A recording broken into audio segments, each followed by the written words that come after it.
Práve v dnešný deň, na Popolcovú stredu, keď prežívame pôst, budeme paradoxne hovoriť o jedle v nasledujúcich minútach.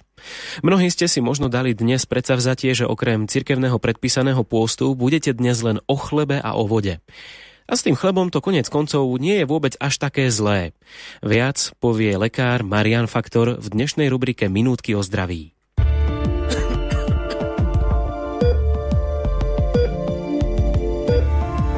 Minútky o zdraví. Chlieb náš každodenný daj nám dnes. Slova najznámejšej modlitby, ktorú poznajú všade na svete.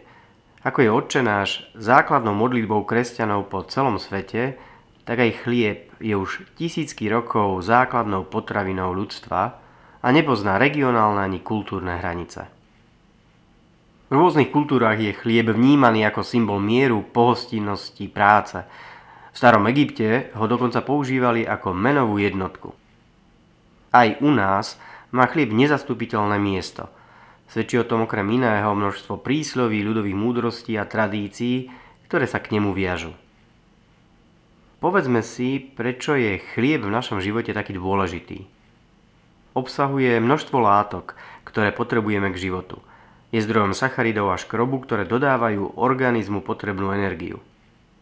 Ďalším cenným prvkom je vláknina, o ktorej sa hovorí ako o látke zdravia.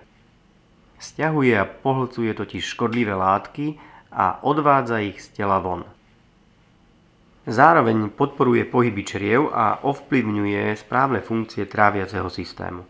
Znižuje tak riziko rakoviny hrubého čreva, ale aj cukrovky. Chlieb je tiež zdrojom esenciálnych živín, ktoré sú nevyhnutné pre správne fungovanie organizmu, ale telo si ich nedokáže samo vytvoriť. Ich jediným zdrojom je potrava. Medzi takéto živiny patria vitamíny, minerálne látky či antioxidanty. K tým najvýznamnejším patrí železo, ktoré chráni pred chudokrvnosťou, vápnik na pevné kosti a zuby, ale aj magnézium, zinok či vitamíny skupiny B. Tie majú celý rad pozitívnych účinkov na organizmus. Pôsobia upokojujúco na nervový systém, podporujú pamäť a výkonnosť, zlepšujú kvality pokožky a vlasov a znižujú krvný tlak.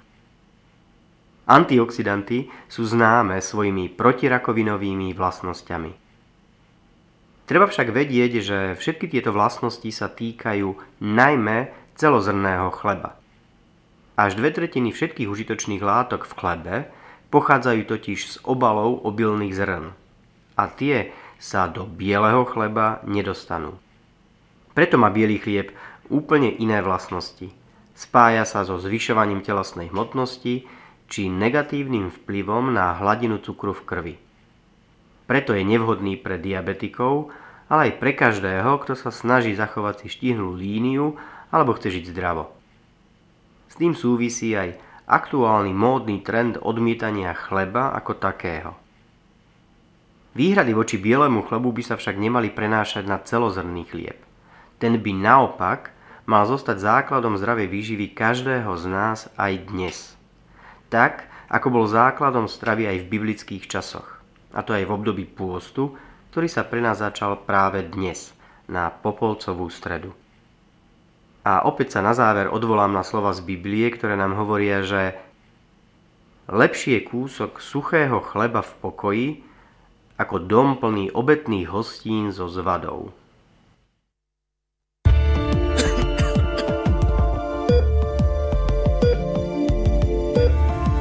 Minútky o zdraví.